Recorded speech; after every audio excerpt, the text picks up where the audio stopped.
Hi guys, मेरा नाम अजय शरावत है। आप सभी लोग जानते हैं कि हमारे कंट्री में 500 और 1000 के नोट बैन कर दिए गए।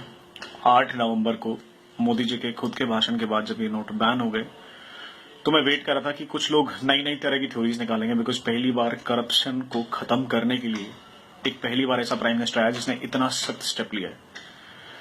और अगर आप लोग को लगता हो कि ये सडन हो गया, जैसे सारे पॉलिटिशियंस करें नहीं, अचानक कैसे कर सकते हो, जनता कह रही है अचानक कैसे कर सकती हो, अगर आपको ध्यान ना हो, प्रधानमंत्री जी ने हमेशा आपको इशारे से जरूर बताया, it was a part of a plan. ये कभी भी आपके लिए अचानक नहीं था। आपके आधार कार्ड बनाना अचानक नहीं हुआ। आधार कार्ड के बाद जनधन योजना चलाना, जिसमें आपके बैंक अकाउंट खोले गए, आपकी चीजों को पेपरलेस किया गया, वो अचानक नहीं हुआ। सब्सिडीज के पैसे अकाउंट्स में जाना, एलपीजी के सब्सिडी के पैसे अकाउंट्स में जाना, वो अचानक नहीं हुआ। एग्रीकल्चर की सब्सिडी के पैसे अकाउंट्स में जाना, वो अचानक नहीं हुआ। It was a part of a plan. पहले आधार कार्ड, फिर जनधन, फिर आपकी जनधन के बाद आपके सब्सिडीज को भेजना, आपको पहले बैंकिंग से कनेक्ट किया गया। लेकिन फिर भी बिकॉज मेरा कंट्री कभी से आलसपने में जूझता रहा है, तो बहुत सारे मेरे महानुभावों ने, बहुत सारे लाखों लोगों ने बैंक अकाउंट तब भी नहीं खुलवाए। 1 रुपए की कॉस्ट पर बैंक अकाउंट खुल रहा था, लेकिन लोगों ने बैंक अकाउंट तब भी नहीं खुलवाए। बार बार बोलते बोलते मोदी जी थक गए, आधार कार्ड बनवा लो, जनधन योजना के तहत बैंक अकाउंट खुलवा लो, खुलवा लो, खुलवा लो। कोई सुनने को तैयार नहीं था। ठीक है, फाइनली 8 नवंबर को यह स्टेप ले दिया गया कि 500 से 1000 के नोट को हम बंद कर रहे हैं, ताकि हम करप्शन के एक बहुत बड़े लेवल को खत्म कर सकें और पूरी मार्केट की करेंसी मार्केट के अंदर वापस आ जाए, जो कि घरों में दबी पड़ी हुई है। अगर आपने देखा हो, लोग कह रहे हैं कि भाई इससे करप्शन पर कोई फर्क नहीं पड़ेगा, खासकर मेरे माननीय योग पुरुष केजरीवाल जी। सही बता रहा हूं केजरीवाल जी, अगर ये डेमोक्रेसी और कानून ने हमारे हाथ नहीं बांधे होते ना, सच में हम आपका मार मार के मोर बना देते हैं। मतलब सोचो, इतना फ्रस्ट्रेटेड हो गए हम लोग एज ए यंगस्टर, आपको देखते देखते, आपकी बातों को सुनते सुनते। इतने घटिया ख्यालात हैं आपके। एक छोले भटूरे वाला ना दिल्ली में आपसे ज्यादा समझदारी की बात कर सकता है। और कौन लोग? क्यों? क्योंकि मोदी जी ने आपके करप्शन का एजेंडा छीन लिया है। आप आए थे ना करप्शन का एजेंडा लेके, क्योंकि आज मोदी जी ने करप्शन का एजेंडा ले लिया, तो आप सोच रहे हो कि मैं इलेक्शन किस ब्याह पर लड़ूंगा। अरे कभी तो अपनी ग्रीड को छोड़ो, अरे कभी तो अपने लालच को छोड़ो। इतना बड़ा स्टेप लिया गया है, अब तो सुधर जाओ। तुम पता नहीं इनकम टैक्स डिपार्टमेंट में थे या नहीं थे सर, पता नहीं आपका क्या सीन है सर, किसने आपको इनकम टैक्स डिपार्टमेंट में रखा पता नहीं। और कौन कहता है कि आप दिल्ली के मुख्यमंत्री हो यार। बस हम आपसे ही दुखी हो गए हैं, मतलब ऐसे ऐसे स्टेटमेंट। अच्छा देखो, करप्शन के केस से कौन कौन बौखलाया। अरविंद केजरीवाल जेन्युइन था, राहुल गांधी जेन्युइन है भाई, जिंदगी भर परिवार ने घोटाला ही तो किया, और क्या किया है। कौन कौन अगेंस्ट खड़े हैं? मुलायम सिंह यादव मुलायम सिंह यादव को आप ऑनेस्ट लीडर मानते हो? लालू प्रसाद यादव, उसका जो फॉर्डर घोटाले में तो खुद जेल से छूटा, उसको आप ऑनेस्ट लीडर मानते हो? मायावती, नोटों की माला पहनने वाली, ऐसे लीडर। ऑपोजिशन में कौन कौन है? ममता बनर्जी, जिसने खुद कलकत्ता का भट्टा बिठा दिया। एक बार ये देखो कि कौन लोग अपोज कर रहे हैं इस डिसीजन को। दोस्तों समझो, इन नेताओं के चंगुल में मत आओ, ये चीज को देखो।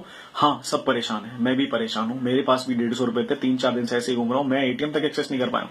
कहीं ना कहीं तक 130 करोड़ को देश को मैनेज करने के लिए मैनेजमेंट उतनी ज्यादा नहीं थी बैंक के पास। लेकिन हाँ, अभी बैंक ने कुछ मेजर स्टेप लिए हैं, जिसके तहत उन्होंने मोबाइल बैंक चलाने के लिए कहा है, मोबाइल एटीएम चलाने के लिए कहा है। मतलब आपके गांव में, आपके आसपास में अगर 6 एटीएम थे, अब मोबाइल एटीएम के थ्रू 10 वैन और खड़ी हो जाएंगी, तो आपके पास वहां 10-12 एटीएम और एक्स्ट्रा होंगे, और बैंक भी शुरू हो जाएंगे।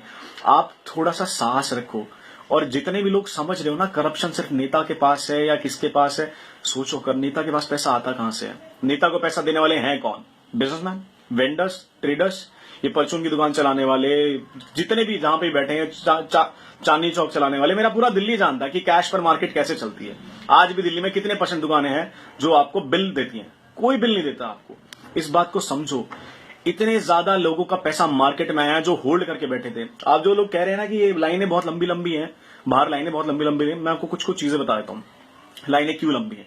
इनमें से आधे से ज्यादा लोग वो हैं जिनके फैक्ट्री ऑनर्स ने अपनी लेबर को छुट्टी देके, पैसे देके भेजा कि जाओ डिपॉजिट करा के लाओ, कैश एक्सचेंज करा के लाओ, ताकि वो अपने ब्लैक का व्हाइट कर सकें। इनमें से ज्यादा पॉपुलेशन वो जो उस पैसे को रिप्लीट कर रहे हैं। हमारे जैसे लोग हैं, 4.5 से 5% के सैलरी लोग हैं, जो सिर्फ तनख्वाह में से अपना टैक्स कटाते थे। बाकी तो टैक्स का पैसा ही खा रहे थे। रोज टैक्स बचाओ, ये टैक्स ही नहीं भरते। डॉक्टर हैं, कितने इंडिपेंडेंट क्लिनिक्स हैं, कितनी इंडिपेंडेंट शॉप हैं, ट्रेडर्स हैं, चांदनी चौक है, भगीरथ पैलेस है, मार्केट है, जहां सिर्फ कच्चे काम होता है। मैं खुले में बता रहा हूं, सिर्फ कच्चे का काम होता है। जहां पे कहा जाता है भाई साहब कच्चे में डील करेंगे, ये ना आपको कभी बिल देंगे। इनका धंधा होता है 60 लाख का, और इनकी इनकम टैक्स रिटर्न फाइल उठा के देखोगे ना तो मिलेगी आपको 7 लाख रुपए की। तो सोच के देखो, क्यों सैलरीड आदमी, एक सैलरी वाला आदमी ही सारे भारत का टैक्स क्यों भरेगा? ये बिजनेसमैन कहां जाएंगे, ट्रेडर्स कहां जाएंगे, ये कौन भरेगा इनका टैक्स? ये क्या मक्खन मलाई खाने के लिए बैठे हुए क्या? और इन्हीं के ऊपर लगाम लगाने के लिए मोदी जी ने स्टेप लिया है और ये बहुत ही कमेंडेबल स्टेप है, ये फ्यूचर का स्टेप है, ये इंफ्रास्ट्रक्चर का स्टेप है। इस स्टेप के अंदर मोदी जी को अगर हम सपोर्ट नहीं करते तो हम कायर हैं, हम पे धिक्कार है हमारी जिंदगी पर कि एक ऐसा प्रधानमंत्री मिला है जो इस देश को कहीं ले जाने में सक्षम है, उसे ले जाने की राह रखता है और हम आज उसे सपोर्ट तक नहीं कर पा रहे हैं। कल आर्मी की बात जब आई तो इंटरनेट फ्लडेड था कि हम आर्मी के साथ हैं, ये हैं, सपोर्ट है। अरे इंटरनल वॉर छेड़ लो तुम, बाहर तो आर्मी बहुत अच्छी है, जो अंदर की वॉर छिड़ी है ना, मैं इससे लड़ाई लड़नी है। हमें केजरीवाल जैसे टुच्चे जाहिल और इन गवार मुख्यमंत्रियों से पीछा छुड़ाना है। मायावती की कास्टिस्ट की पॉलिटिक्स, मुलायम सिंह यादव की कास्टिस्ट पॉलिटिक्स, ये चोर बैठे हैं, पुराने पापी बैठे हैं। ये कांग्रेसी आज के थोड़ी ना, ये 60 साल की दी हुई बीमारी हमें करप्शन की। और मैं आपको कहता हूं, वादा दिलाता हूं, जो इंफ्रास्ट्रक्चर अभी मोदी जी डेवलप कर रहे हैं ना, आप देखना आने वाले टाइम में इससे भविष्य बदलेगा। आज हम सब भारतीयों का, सबके सब सिटीजन्स की जिम्मेदारी है, अधिकार है, रिस्पॉन्सिबिलिटी कि आज हम पर जो भी हो रहा है हम उसे झेलें, मोदी जी का साथ दें और इस करप्शन की लड़ाई में मोदी जी के साथ खड़े हों। मोदी जी, मैं आपके साथ खड़ा हूं और मेरे साथ पता नहीं कितने हजारों लाखों यंगस्टर आपके साथ खड़े हैं। अगर कोई इसके खिलाफ लड़ेगा तो हम उसके खिलाफ भी लड़ेंगे, लेकिन ये करप्शन की लड़ाई अब जारी रहेगी। मोदी जी, आपके स्टेप के लिए जय हिंद।